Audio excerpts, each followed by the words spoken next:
नमस्कार, स्वागत है आपका। मैं हूं मनीषा गुप्ता और सरकार श्री अन्न को बढ़ावा दे रही है। उत्तर प्रदेश में पीडीएस में भी इसे शामिल किया गया है, लेकिन मिलेट्स को अब भी वो जगह नहीं मिली जो सरकार चाहती थी। देश में मिलेट्स कैसे बनेगा आगे और बढ़ावा इसको कैसे आएगा, इंडस्ट्री की क्या बजट से उम्मीदें हैं, इस पर चर्चा करने के लिए हमारे साथ हैं स्मार्ट एग्रीकल्चर की मिलेट्स पहले इंडिया फाउंडेशन की डायरेक्टर शर्मिला ओसवाल। वहीं सरकार अगले हफ्ते ही भारत ब्रांड के तहत चावल की बिक्री भी कर सकती है। सूत्रों से मिली जानकारी के मुताबिक भारत चावल का भाव 29 रुपए प्रति किलो के आसपास रह सकता है।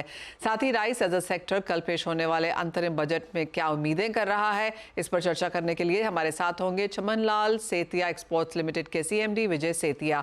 साथ ही हमारे साथ बरकरार हैं केडिया कमोडिटीज के अजय केडिया और chartandchart.com के फाउंडर विकास बगारिया। उनसे भी जानेंगे कि ट्रेड्स कैसे किए जाएं, कैसे देखें कल का बजट और उनकी क्या उम्मीदें हैं, ये भी जानने की कोशिश करेंगे। लेकिन शुरुआत हम यहाँ पे मिलेट्स के साथ कर लेते हैं। 2023 इंटरनेशनल ईयर ऑफ मिलेट्स था।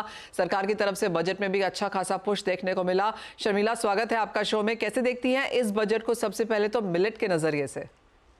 गए बजट में जैसे आप सब जानते हैं कि हमारे फाइनेंस मिनिस्टर ने बहुत मेजॉरिटी पार्ट जो था वो मिलेट के ऊपर था। उसकी काफी अवेयरनेस बजट के रूप से पूरे इंडिया को श्री अन्न के पहचान हुई।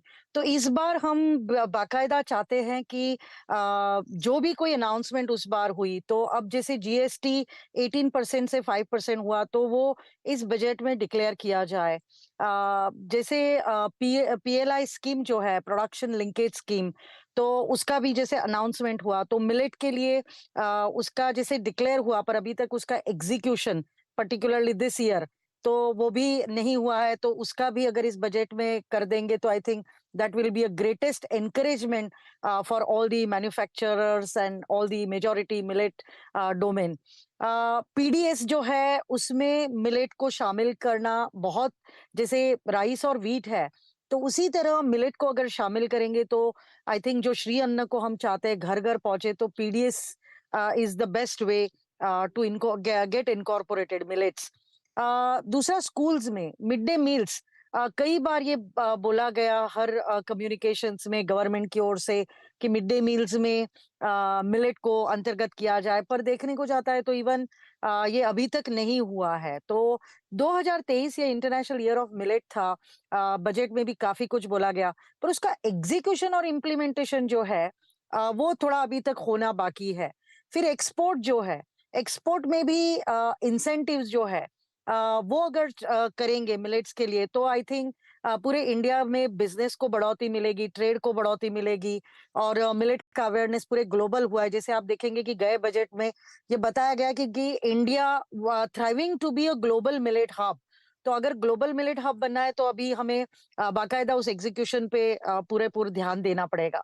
और अवेयरनेस हुआ है, पर दिन कल्टीवेशन जो है या मार्केट में अवेलेबिलिटी जो है, किसानों को उसकी जो प्रोडक्शन बढ़ाने के लिए है, तो उसे भी थोड़ा एनकरेज करना ज्यादा जरूरी है। अब जो आंकड़े गए बजट में बताए गए थे प्रोक्योरमेंट के लिए, उतना अवेलेबिलिटी नहीं रहा है मार्केट में। तो वो कैसे होगा कल्टीवेशन? तो कल्टीवेशन के लिए डेफिनेटली इंसेंटिवाइजेशन है, फार्मर्स को एम्पावर करना है, कैपेसिटी बिल्डिंग करना है मिलेट्स के लिए। तो ये सारी चीजें बहुत जरूरी है। जैसे आपने कहा, कल्टीवेशन सबसे पहली चीज है और अगर उसे इंसेंटिवाइज नहीं किया गया तो थोड़ी सी दिक्कत रह सकती है। शर्मिला, एज ऑफ नाउ जिस तरह की प्रोडक्शन है, ईयर ऑन ईयर पे तो हमने हल्का सा इजाफा आते हुए देखा ही है, लेकिन जिस तरह से अवेयरनेस बढ़ाई जा रही है, थोड़े से जो मिलेट के प्रोडक्ट हैं फूड प्रोसेसिंग के बाद, वो थोड़े से ऑन द प्रीमियम साइड भी हैं। कैसे देखती हैं इसे आप? बिल्कुल, आपने बिल्कुल, जैसे फिटनेस इंडस्ट्री जो है, वेलनेस इंडस्ट्री जो है, तो ये पूरा एक निश प्रोडक्ट्स बन के रह गए। तो अगर हमें इसे आम आदमी का प्रोडक्ट बनाना है, पूरे जन-जन तक, अगर जनमानस तक अगर इसे ले जाना है, तो इसकी जो सप्लाई श्रृंखला है, पूरी सप्लाई चेन मैनेजमेंट है, डिमांड सप्लाई जो इक्विलिब्रियम है, that has to be maintained. तो वो पूरा फार्मर्स, बीज से लेके फार्मर से लेके सप्लाई चेन, तो ये पूरी लिंकेज है। और गवर्नमेंट इसे कितना सपोर्ट, जैसे मिलेट ईयर, तो अब कई बार सुना जाता है कि इवन मतलब मुझे ये सुनने को आता है कि अरे मिलेट ईयर खत्म हो गया, अब मिलेट की बात खत्म हो गई, ओट्स आया गया, किनवा आया गया। तो क्या ऐसा होने वाला है? तो नहीं।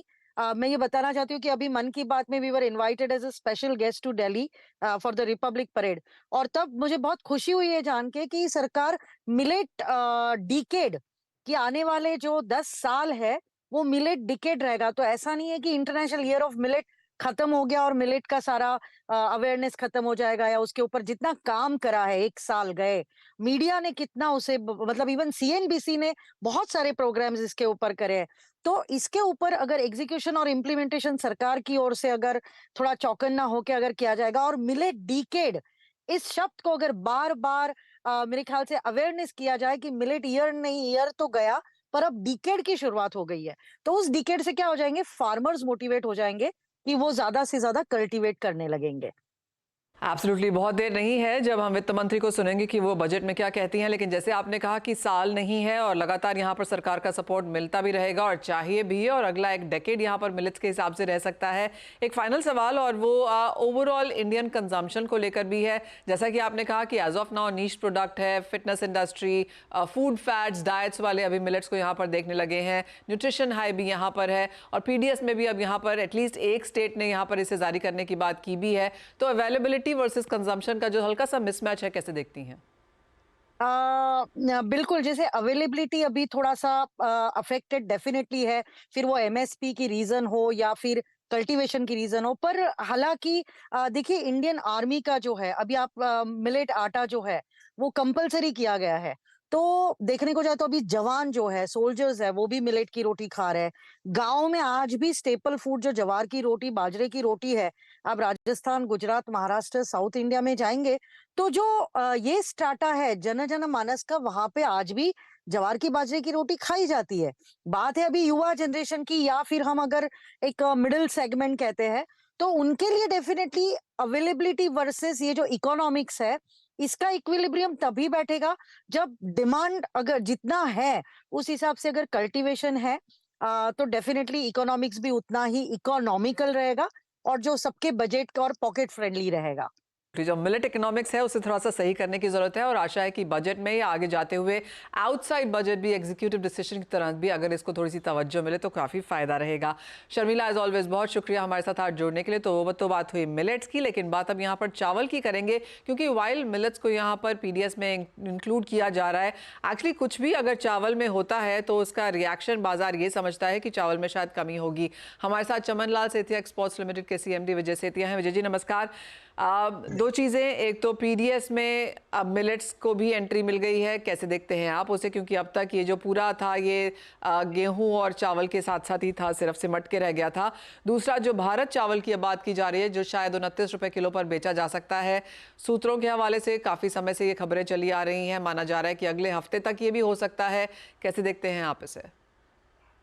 देखिए, ये मिलेट्स का चावल के साथ जोड़ना सरकार का कदम जरूरी है, क्योंकि ग्रीन रेवोल्यूशन को प्राप्त करते करते जितना हमने अपनी धरती से न्यूट्रिएंट्स को कम कर दिया, तो आज ये बात भी सामने आने लग गई कि चावल को आप हेल्दी करने के लिए इसके अंदर एफआरके, ताकि इसको फोर्टिफाइड करो। और जब हम आर्टिफिशियली चीजों को लेके आयरन और दूसरी चीजों से इसको फोर्टिफाई कर रहे हैं, तो अगर मिलेट्स जो हमारी धरती से एक बहुत अच्छी चीज है, जो एक डाइवर्सिफिकेशन की तरफ भी ले आएगा, और ग्लोबल वार्मिंग का जो डर है उसके अंदर ये क्रॉप सरवाइव भी कर सकती हैं, जहाँ पे राइस को बहुत पानी की जरूरत पड़ती है। तो मैं समझता हूँ कि गवर्नमेंट का ये बैलेंसिंग एक्ट बिल्कुल ठीक है और इसमें कोई गलत नहीं है।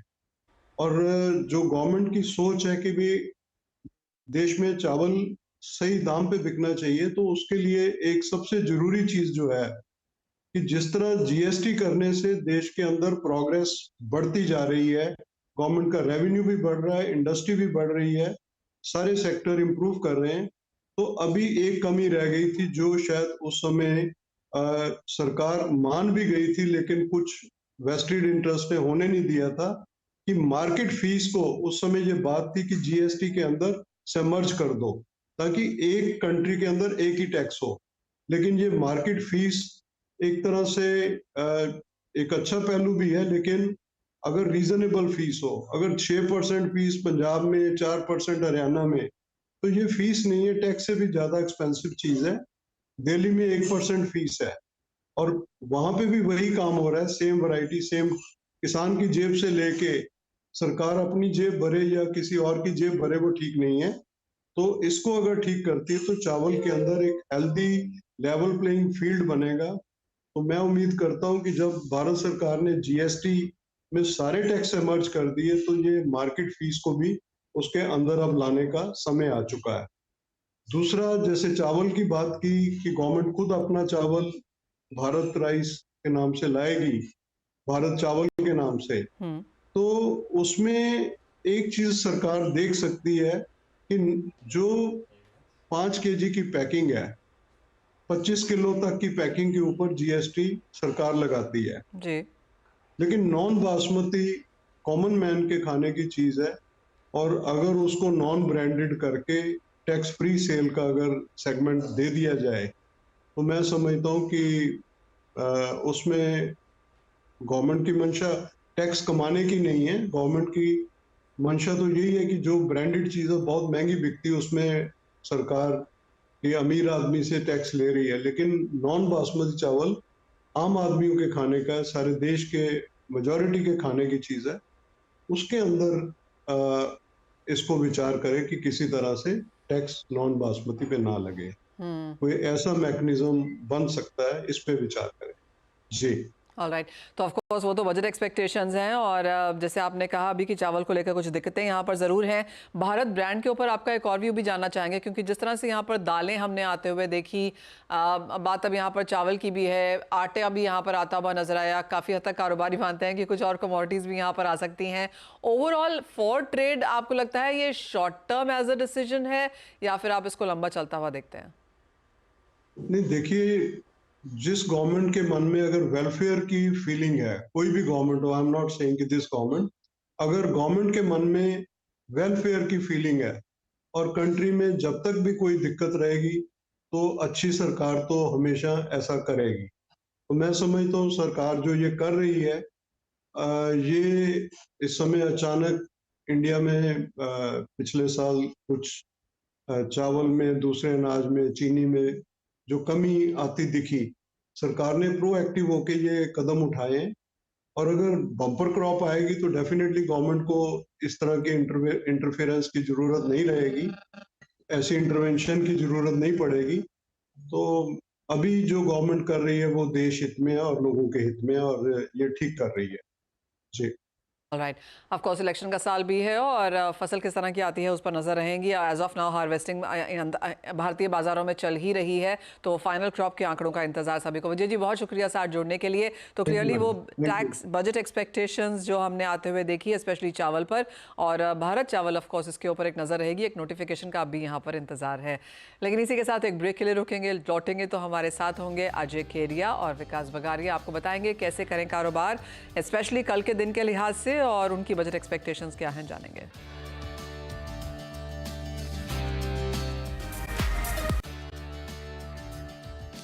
स्वागत है आपका और आप देख रहे हैं कमोडिटीज हमारे साथ। अजय, आपसे पहले जानना चाहेंगे जिस तरह का बाजार है अंतर्राष्ट्रीय मार्केट्स में, ऑफ कोर्स एफओएमसी की मीटिंग का इंतजार है, भारतीय बाजारों को कल के इंटरिम बजट का इंतजार है, तो ऐसे में आपकी टॉप ट्रेडिंग स्ट्रैटेजीज क्या हैं? Very good evening Manisha ji. Definitely आज और कल 2 दिन काफी इंपॉर्टेंट रहेगा कमोडिटी मार्केट के लिए। डोमेस्टिकली आज अगर हम देखें तो डेफिनेटली बजट का एक्सपेक्टेशन है, but internationally ADP non farm का डेटा है और शाम को रात को इनफैक्ट अगर हम देखें फेड की भी इंटरेस्ट रेट पॉलिसी का अपडेट आना है।